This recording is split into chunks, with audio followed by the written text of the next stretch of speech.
Hello दोस्तों, मेरा नाम है सचिन और डे बाय डे क्लासेस में आपका स्वागत है। तो आज हम फिर से चैप्टर 13 पढ़ने वाले हैं। क्लास 10th की साइंस है और फिजिक्स है इसमें, विद्युत धारा का चुंबकीय प्रभाव। तो आज हम जितना हमने कल पढ़ा था, कल हमने पढ़ा था अस्थायी चुंबक और अस्थायी चुंबक, यहाँ तक हमने पढ़ा था। फिर उसके बाद आज उसके आगे पढ़ना है। तो आज उसके आगे देखते हैं टॉपिक क्या क्या है, फिर उस हिसाब से हम आगे पढ़ेंगे। आज देखिए पढ़ने वाले टॉपिक्स क्या क्या है। पहले टॉपिक्स हमारी है फ्लेमिंग के बाएं हाथ का नियम। ये फ्लेमिंग के बाएं हाथ का नियम हम आज पढ़ेंगे। और दूसरी टॉपिक्स हमारी रहेगी फ्लेमिंग के बाएं हाथ के नियम पर आधारित कुछ उपकरण। और तीसरा चुंबकीय अनुनाद प्रतिबिंबम, ये हम पढ़ेंगे। फिर उसके बाद विद्युत मोटर क्या है, विद्युत मोटर के कार्य और संरचना पढ़ेंगे। और विद्युत मोटर के सिद्धांत क्या है, इसके बारे में आज हमें पढ़ना है। तो सबसे पहले हमें पढ़ना होगा फ्लेमिंग के बाएं हाथ का नियम। बायां हाथ,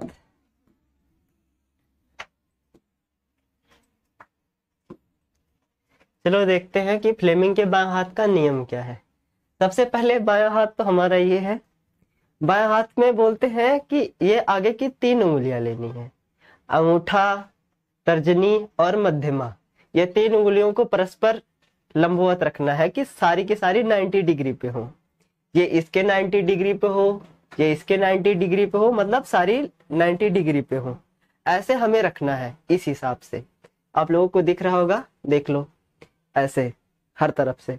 ये सीधी इधर, ये इधर, अंगूठा ऊपर, ऐसे रखना है। इसी के बेस पे इनका है। हम अपने हाथ से भी सारी चीजें, बस हमें पता होना चाहिए कि क्या क्या कहाँ पे है, हम तुरंत समझ जाएंगे कि क्या होने वाला है। तो हम पहले इस नियम को देखते हैं कि इस नियम के अनुसार अपने बाएं हाथ की तर्जनी, तर्जनी इसको बोलते हैं, मध्यमा इसको बोलते हैं, ये वाली, और अंगूठा इसको बोलते हैं लाइक वाले बटन, लाइक कर दो, ठीक है। तो तर्जनी, मध्यमा और अंगूठा, अंगूठे को इस प्रकार फैलाइए कि यह तीनों एक दूसरे के परस्पर लंबवत हो। लंबवत ऐसे का, अभी हमने बताया ना कि हमेशा हर जगह पे एक दूसरे को मतलब 90 डिग्री जैसे हो, ठीक है। अगर तर्जनी चुंबकीय क्षेत्र की दिशा, अब हमने माना ये चुंबकीय क्षेत्र की दिशा है, ये वाली चुंबकीय क्षेत्र की दिशा है, ठीक है। इसे हमने मान लिया ये चुंबकीय क्षेत्र की दिशा, चाहे इधर हो सकती है या इधर हो सकती है, ये चुंबकीय क्षेत्र की दिशा है। और मध्यमा चालक में प्रवाहित विद्युत धारा की, और ये विद्युत धारा में जो एक चालक तार होगा उसमें ये विद्युत धारा का प्रवाह होगा, ठीक है। ये विद्युत धारा है, ऐसे एक तार है और इसमें ये उसकी दिशा है, ये वाली उंगली। फिर उसके बाद इसका क्या बोल रहे हैं कि अगर तर्जनी चुंबकीय क्षेत्र की दिशा, ये चुंबकीय क्षेत्र की दिशा ऐसे है और मध्यमा चालक में प्रवाहित विद्युत धारा की दिशा की ओर संकेत करता है, तो अंगूठा चालक की गति, चालक की गति, ठीक है, अंगूठा चालक की गति की दिशा अथवा चालक पर आरोपित बल की दिशा को संकेत करता है। इस नियम को फ्लेमिंग के बाएं हाथ का नियम कहते हैं, ठीक है। इन्होंने कहा कि ये चुंबकीय क्षेत्र की दिशा है, ये किसी चालक तार में प्रवाहित धारा की दिशा है, तो ये जो दिशा होगी, अंगूठे की जो दिशा होगी, वो होगी कि इन दोनों की वजह से जो बल उत्पन्न होगा, कौन सा बल उत्पन्न होगा, अंगूठा चालक की गति की दिशा पे चालक पर आलोपित बल, यानी कि ये जो चुंबकीय बल होगा उस बल की दिशा को ये प्रदर्शित करेगा, ठीक है। बस यही फ्लेमिंग के बाएं हाथ का नियम है। हम फिर से देखते हैं कि इस नियम के अनुसार ये तो एक दूसरे को लंबवत रखनी, ये बात खत्म है। हम यहाँ पे देखते हैं कि अगर तर्जनी, तर्जनी उंगली याद रखना, तर्जनी उंगली ये होती है, मध्यमा ये होती है, अंगूठे ये होती है, ठीक है, अंगूठा ये होता है। इतनी चीज कंफर्म है कि अगर तर्जनी चुंबकीय क्षेत्र की दिशा, ये वाली चुंबकीय क्षेत्र की दिशा, मध्यमा चालक में प्रवाहित विद्युत धारा की दिशा और अंगूठा तब अगर इसकी दिशा की ओर रहता है, तो अंगूठा चालक की गति की दिशा अथवा चालक पर आरोपित बल की दिशा को संकेत करता है। इतना समझ में आया? इस नियम को फ्लेमिंग के बाएं हाथ का नियम कहते हैं। एग्जाम्पल देखते हैं। एग्जाम्पल इसका है, ये यहीं पे। इस नियम के आधार पर विद्युत मोटर काम करता है। विद्युत मोटर फ्लेमिंग के बाएं हाथ के नियम पे आधारित है। विद्युत मोटर वही मोटर है जिससे हम अपनी टंकी पे, बाथरूम वाली टंकी होती है, उसमें पानी चढ़ाते हैं। ठीक है, मोटर हमारा होता है जमीन में या बेसमेंट पे, तो वहां से फिर पानी हम ऊपर चढ़ाते हैं, तो उसमें जो प्रक्रम लगा होता है जिससे वो पानी खींचता है, वो पूरा विद्युत मोटर होता है। तो वही है, इसका उदाहरण विद्युत मोटर है। यहाँ पे देख लो, यहाँ पे इन्होंने चित्र के माध्यम से समझाया है कि फ्लेमिंग के वाम हस्त नियम को, ये विद्युत धारा की दिशा इन्होंने दिखाया है, ये चुंबकीय क्षेत्र, तो इधर ये बल दिखा रहा है। ठीक है, आप अपने हाथों को ऐसे करोगे, आपको बहुत इजीली समझ में आ जाएगा, कुछ भी नहीं है। ठीक है, तो खत्म हुआ फ्लेमिंग के बाएं हाथ का नियम। अब इसके सिद्धांत होंगे कुछ, उसको चलो देखते हैं। फ्लेमिंग के बाएं हाथ के नियम पर आधारित कुछ उपकरण, उपकरण का मतलब जो हमारी लाइफ है उसको आसान बनाने वाली जो चीजें हैं, जैसे एसी, कूलर, फ्रिज, ये उपकरण के अंतर्गत आते हैं, जो इलेक्ट्रिक से चलते हैं, जो बिजली से चलते हैं, करंट से चलते हैं। ठीक है, तो हम इसमें देखते हैं कि आधारित कुछ उपकरण, तो जिसमें से पहला है विद्युत मोटर। अभी हमने बताया कि मोटर तो वही होता है ना जो गांव में लोग टिल्लू पंप जिसको बोलते हैं, वो जमीन पे होगा और उससे वो ऊपर जो बाथरूम वाली टंकी होती है उसको चढ़ाते हैं, तो उसे हम मोटर बोलते हैं। और बहुत सारे लोग ऐसे खिलौने जो पंखे वगैरह होते हैं उसमें भी मोटर लगे होते हैं। ठीक है, विद्युत जनित्र या जनरेटर, जनरेटर भी यहाँ पे देखो, जनरेटर ने तो सारे लोगों ने देखा होगा। उसमें जनरेटर भी होता है ना कि उसमें तेल डाल देते हैं, स्टार्ट कर देते हैं तो वो बिजली देता है, वो भी फ्लेमिंग के बाएं हाथ के नियम पे आधारित। ध्वनि विस्तारक यंत्र या स्पीकर, स्पीकर सारे लोगों ने देखा होगा। डीजे बजाना किसको पसंद नहीं, डीजे की म्यूजिक किसको पसंद नहीं, तो ध्वनि विस्तारक यानी कि ध्वनि का जो विस्तार कर दे उसे स्पीकर, ये स्पीकर है। स्पीकर भी फ्लेमिंग के बाएं हाथ के नियम पे ही आधारित है। फिर उसके बाद है माइक्रोफोन। माइक्रोफोन यहाँ पे देखो लगा है, ये इसे माइक्रोफोन बोलते हैं। आपके फोन में जो स्मार्टफोन है उसके अंदर भी माइक्रोफोन लगा, छोटा सा, इसी वजह से हमारी आवाज रिकॉर्ड होके किसी दूसरे के पास जा पाती है, तो ये माइक्रोफोन हो गया, ये भी फ्लेमिंग के बाएं पे। फिर विद्युत मापक यंत्र। ठीक है, विद्युत मापक यंत्र जितने भी हैं जो विद्युत का मापन करते हैं कि कितने वोल्ट है, 440 वोल्टेज या फिर जो भी है, इसे जो विद्युत को जो मापते हैं कि कितनी मात्रा में है वोल्टेज वगैरह, ये सारे चीज भी इसी के अंतर्गत आते हैं। ठीक है, हमने इतनी सारी, या कुछ उपकरण है जो फ्लेमिंग के बाएं हाथ के नियम पर आधारित है, जिससे विद्युत धारावाही चालक तथा चुंबकीय क्षेत्र का उपयोग किया जाता है। ठीक है, तो हमने ये चीजें जान ली कि विद्युत मोटर, विद्युत जनित्र, जनरेटर जिसको बोलते हैं, ध्वनि विस्तारक यंत्र, माइक्रोफोन और विद्युत मापक यंत्र, ये सारी चीजें क्या है, ये फ्लेमिंग के बाएं हाथ के नियम पर आधारित है। इनमें से हमें पढ़ना क्या है, विद्युत मोटर, ये चीज हम सबसे पहले पढ़ेंगे, फिर उसके बाद आगे देखते हैं। ठीक है, चलो चलते हैं हम विद्युत मोटर की तरफ, आगे देखते हैं क्या है। हाँ, चुंबकीय अनुनाद प्रतिबिंबन। ठीक है, MRI। अब मेरे ख्याल से तो बहुत सारे लोगों ने MRI का नाम सुना होगा, बोलते हैं कि इनका MRI स्कैन हुआ है। ठीक है, इस MRI स्कैन में होता क्या है, डॉक्टर लोग करते हैं ना, आपकी पूरी बॉडी को एक ऐसे स्कैनर होता है उसमें से डाल देते हैं और कुछ समय के लिए डाल देते हैं, फिर उसके बाद आपके आपके बॉडी के जिस हिस्से में प्रॉब्लम होती है, फिर उसके बाद उसकी रिपोर्ट आती है फोटो के हिसाब से, फिर उसके बाद उसको देख के पता लगता है कि आपके बॉडी में कोई प्रॉब्लम तो है या नहीं है। तो ये MRI बेसिकली ये होता है। इसका क्या है ना, ये यूज होता है हमारे चिकित्सा के लिए, मतलब कि हमारी हेल्थ वगैरह के लिए। तो इसे इन्होंने नाम दिया है कि औषध में चुंबकत्व का क्या महत्व है। ठीक है, औषध में चुंबकत्व का योगदान क्या है, ये इन्होंने बताया है। तो एमआरआई में औषधि का मतलब चुंबकत्व का महत्व है। ठीक है, एमआरआई में। और ये बहुत सारी चीजें इसमें पंचायत कर रखी है, तो इसमें 2-3 चीजें मैं आपको बता देता हूँ, सबसे इंपॉर्टेंट है। यहाँ पे इन्होंने लिखा कि मानव के शरीर में 2 मुख्य भाग जिनमें चुंबकीय क्षेत्र उत्पन्न होता है। ठीक है, वो कौन कौन से हैं? वे हृदय तथा मस्तिष्क हैं।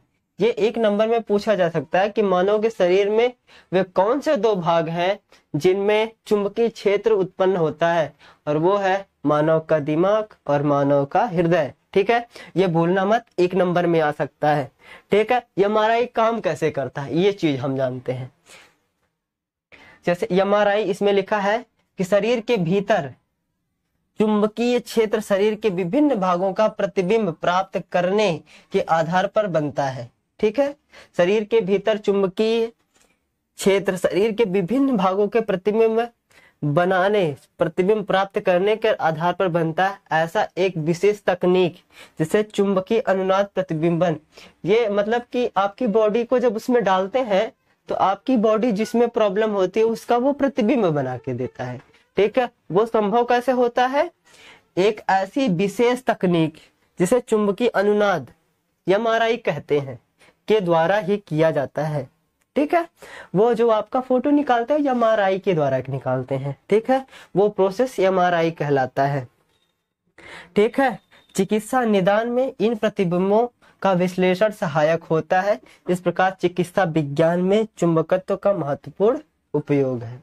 एमआरआई ना वो आपने एक्सरे वगैरह जान, एक्सरे, सीटी स्कैन, ठीक है, उसी कैटेगरी में ये भी आती है।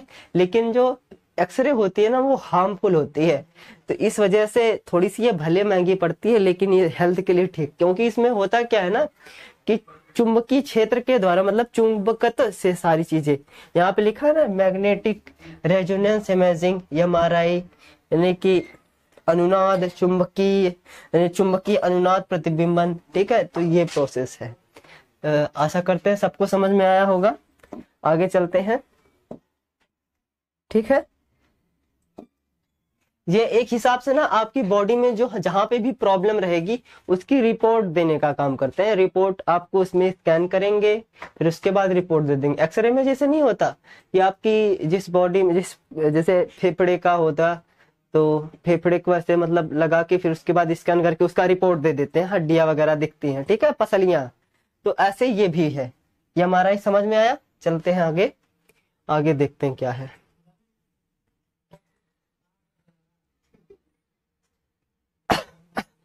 विद्युत मोटर, ये अगला है टॉपिक हमारा, विद्युत मोटर। देखते हैं विद्युत मोटर क्या है। विद्युत मोटर एक ऐसा उपकरण है, विद्युत मोटर एक ऐसा उपकरण है जो विद्युत ऊर्जा को, विद्युत मोटर एक ऐसा उपकरण है जो विद्युत ऊर्जा को यांत्रिक ऊर्जा में परिवर्तित करता है। परिवर्तित करता है किसमें? विद्युत ऊर्जा को यांत्रिक ऊर्जा में परिवर्तित करता है। ठीक है, उसे क्या बोलते हैं? विद्युत मोटर बोलते हैं।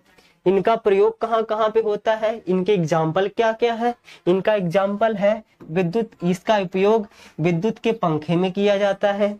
पंखा आप फर्राटा ले लो, जो ऊपर टांगे होते हैं छत में लगाए जाते हैं वो वाला, या फिर आपका एग्जॉस्ट हो गया जो घर की हवा बाहर फेंकता है, कहीं के भी पंखे हो सकते हैं, वो पंखे में विद्युत मोटर काम करता है। रेफ्रिजरेटर जो आपको पानी चिल्ड करके देता है, इसमें भी। विद्युत मिक्सी, आपको पता है ना ठेले पे जो वो लगा के रहते हैं, नारियल का जूस निकाल देंगे घो घो करके, फिर उसके बाद आम का जूस निकाल देंगे, वो मिक्सी में वो मिक्स कर देते हैं, सारी चीजों को पीसते हैं। पीसने का मतलब क्या है? उसमें चाकू ब्लेड लगे होते हैं, फिर उसके बाद उसको चालू करते हैं, मोटर घूमता है और उन्हें काटता है। मोटर, इसमें मोटर है, बस ये समझ लो। फिर उसके बाद वॉशिंग मशीन, वॉशिंग मशीन में भी मोटर होता है। क्यों? क्योंकि वो भी गोल गोल ही तो घूमती है। क्यों घूमती है? क्योंकि उसमें मोटर लगा है। ठीक है, फिर उसके बाद है कंप्यूटर, कंप्यूटर में भी यूज होता है MP3 प्लेयर। ये चीज आपको पता होगी, जिससे हम लोग डीजे बजाते हैं, डीजे वाली मशीन, एम्पलीफायर वगैरह, ठीक है। तो MP3 प्लेयर में भी होता है। इसके आगे देखते हैं क्या है। हमें समझ में आया कि ऐसा उपकरण जो विद्युत ऊर्जा को यांत्रिक ऊर्जा में परिवर्तित करता है, जिसका उपयोग विद्युत के पंखे में, रेफ्रिजरेटर में, मिक्सी में, वॉशिंग मशीन में, MP3 प्लेयर में, कंप्यूटर में, ट्रिमर में, हर जगह होता है। अब तो दाढ़ी काटने वाली मशीन आती है, उसमें भी होता है कि ऐसे लगाया प्लग में, फिर उसके बाद मस्त हेयर स्टाइल कर दिया। हर एक जगह पे, लगभग हर एक जगह नहीं बोल सकते, लेकिन वो चीज जहाँ पे ना कि विद्युत ऊर्जा को यांत्रिक ऊर्जा में कन्वर्ट करता है, ऐसी चीजों में लगा होता है, ठीक है, जो एक ही जगह रह के मूवमेंट करते हैं। आगे चलते हैं, देखते हैं क्या है।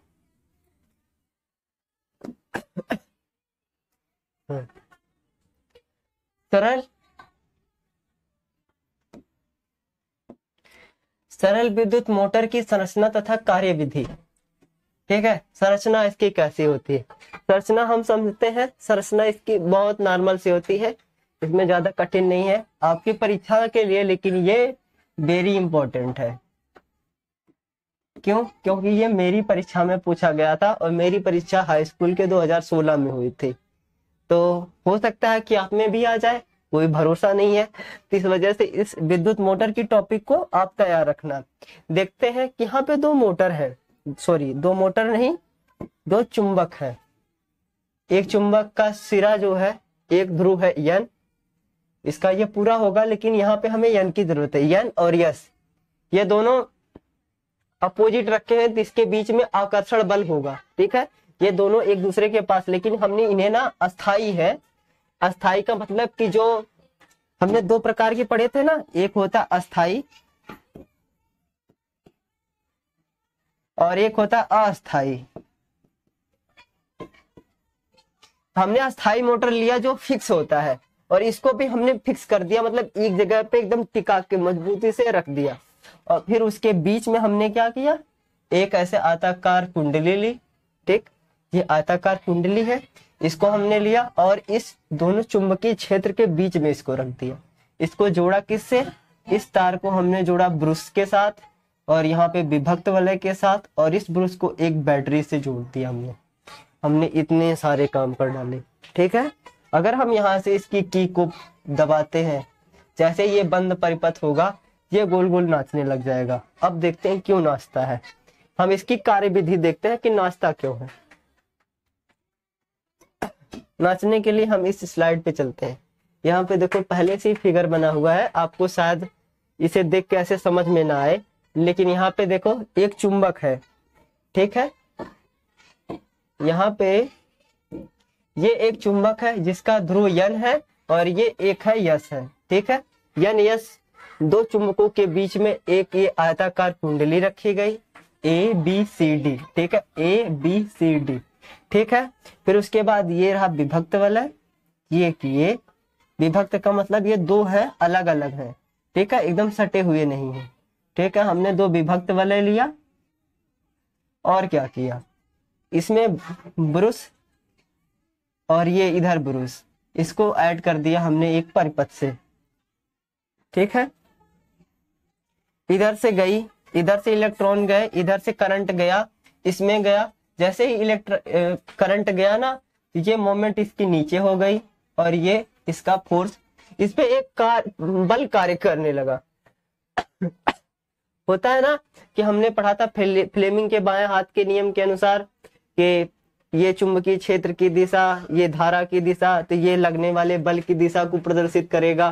तो ऐसे ही यहाँ पे है, ये चुंबकीय क्षेत्र यहाँ ऑलरेडी है, यहाँ पे हमने धारा भी प्रवाहित कर दी। धारा इधर से ऐसे जाएगी, इधर को आएगी ऐसे होती हुई, ठीक है। फिर इधर से होती हुई ये फिर माइनस में हो जाएगी। इधर से गई धारा और फिर इधर से, बंद परिपथ है। फिर उसके बाद जब इधर है तो नीचे की तरफ बल लगेगा फ्लेमिंग के बाएं हाथ के अनुसार। जब नीचे बल लगा तो ये वाला हिस्सा ए बी वाला उलट के उधर चला गया, इधर आ गया। इस फिगर में देखो ये सी डी इधर आया और ए बी उधर चला गया। क्यों? क्योंकि इस पे फोर्स काम किया, ये नीचे दबा और ये वाला हिस्सा ऊपर आ गया, ठीक है, इतना बात समझ में आई। अब चलते हैं आगे, देखते हैं इसमें क्या होता है। इसका काम होता है, ये जो इसको क्या बोलते हैं, विभक्त वलय।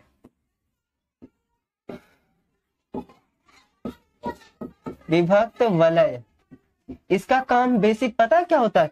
बस ये जो होता है ना कि विभक्त वलय का एक काम ये समझो कि जैसे ही करंट इधर से गया, ठीक है, ये जैसे ही घुमा तो इसका ये पूरा परिपथ ही उल्टे हो गया ना, तो ये अब ए बी और सी डी, लेकिन फिर भी ये अगर इधर प्लस है इधर माइनस है तो ये प्लस को प्लस ही रहने देता है, इसको फिर से वो बदल देता है। अगर ऐसे पलट जाए तो ये तो माइनस होना चाहिए था ना, ये माइनस होना चाहिए था, इसके अनुसार इधर से करंट जा रहा था, फिर इसको सी डी इधर सीधे उल्टे हो गया, तो ये माइनस के बजाय प्लस ही रह जाता है, और ये माइनस। इसका काम होता है ना कि सीधा सा जो करंट होता है ना उसको वो उल्टे कर देता है, ठीक है, इसको वो एक ही जगह पे ऐसे उल्टे कर देता है, ना कि उसको उसी हिसाब से रहने देता है जैसे वो पहले होता है, उसको वो चेंज कर देता है हमेशा हमेशा। और इसमें ऐसे ही होता है कि जैसे ये सीडी आया, फिर उसके बाद इधर से ही फिर से विद्युत धारा जाने लगी, इधर से जा रही इधर से आ रही है, ठीक है, फिर उसके बाद इधर से आके इसमें चला गया, ये प्लस वाला ये माइनस वाला, फिर से उसके बाद यही काम किया, फिर से इसने यहाँ पे प्लस ही रखा इधर माइनस रखा, तो इस वजह से ये पूरा गोल गोल। और ये जो धुरी लगी हुई है, ये जो बैरिंग, नहीं हमने नाम सुना बैरिंग, वो कहीं ना कहीं इससे कनेक्टेड रहती है, तो ये फ्रीली पूरा घूम सकता है दो चुंबकों के बीच में। बस इसकी कार्यविधि यही होती है, ठीक है, हमने इसकी कार्यविधि भी समझ ली, शायद मोटर समझ में आया होगा। आगे चलते हैं। हाँ आगे क्या, हाँ इसके आगे है सिद्धांत। विद्युत मोटर का सिद्धांत क्या है? विद्युत मोटर सिद्धांत, इसमें थोड़ा सा काम भी है, इसमें काम दिया है क्या, कैसे काम करता है। जब किसी आयताकार को, हमने अभी पढ़ा था, जब किसी आयताकार कुंडली को चुंबकीय क्षेत्र में रखा जाता है, उसमें धारा प्रवाहित की जाती है, तो कुंडली पर बल कार्य करता है। हमने अभी पढ़ा कि हमने दो चुंबकों के बीच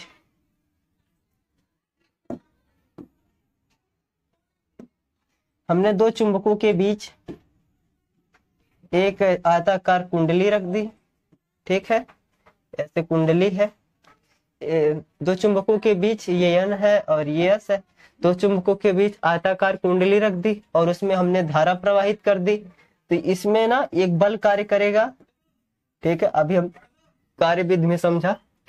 कुंडली पर बल कार्य करता है जो उसे लगातार घुमाती है, ठीक है, जब कुंडली घूमती है तो उसमें संलग्न धुरी भी घूमने लगती है।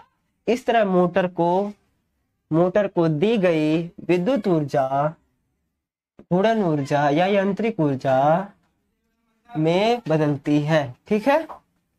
कुंडली को घूमने की दिशा फ्लेमिंग के बाएं हाथ के नियम के अनुसार होती है। यह विद्युत मोटर का सिद्धांत है, ठीक है। विद्युत मोटर हमने पहले ही बताया था कि विद्युत मोटर जो है वो फ्लेमिंग के बाएं हाथ के नियम पर आधारित है, ठीक है, क्योंकि इसमें ऐसे होता है चुंबकीय क्षेत्र की दिशा, धारा की दिशा और लगने वाला बल, तीन ही चीज है। जिसमें तीन ही चीज होती है कि चुंबकीय क्षेत्र है, धारा की दिशा है और इस पे लगने वाला बल। यहाँ पे भी तीन ही चीज काम कर रही है, तो सीधा सा समझ में आ रहा है कि ये विद्युत मोटर का जो काम है वो किस पे आधारित है? फ्लेमिंग के बाएं हाथ का, यानी कि बाएं हाथ के नियम पर आधारित है। तो दोस्तों आज के लिए बस इतना ही, मिलते हैं कल होगा फ्लेमिंग के दाहिने हाथ के नियम। फ्लेमिंग जो कल की टॉपिक होगी वो फ्लेमिंग के दाहिने हाथ का नियम होगा। पर हमने पीछे अगले दिन पढ़ा था, मतलब जो पिछला दिन था, कल हमने पढ़ा था क्या कि उसका वो किसी का नहीं, दाहिना हाथ का अंगुष्ठ नियम था, दाहिने हाथ का अंगुष्ठ नियम पढ़ा था हमने, ठीक है। उसमें क्या था कि अगर अंगूठा चालक में धारा की दिशा है तो ये जो हमारी अंगुलियां मुट्ठी बांधते पर जिस तरफ मुड़ती हैं वो उससे चुंबकीय क्षेत्र उत्पन्न जो होगा वो चुंबकीय क्षेत्र की दिशा को प्रदर्शित करेगा। जैसे हमने ये तार लिया, तार को हमने ऐसे रखा, फिर उसके बाद इधर की तरफ से ऐसे हमने ना यूं ऐसे, ठीक है, ये ऐसे घूम के फिर ऊपर ही जाएगी, ये इधर से ऐसे है, ठीक है। ऐसे हमने तार को पकड़ा तो ये जो दिशा है ये इसके चुंबकीय क्षेत्र की दिशा रहेगी। हमने बस इतना पढ़ा था, तो ठीक है, आज के लिए बस इतना ही। मिलते हैं कल, तब तक के लिए बाय बाय, टाटा। वीडियो है, वीडियो को लाइक करो, चैनल सब्सक्राइब करो। डे बाय डे क्लासेस नाम मत भूलना। Bye bye.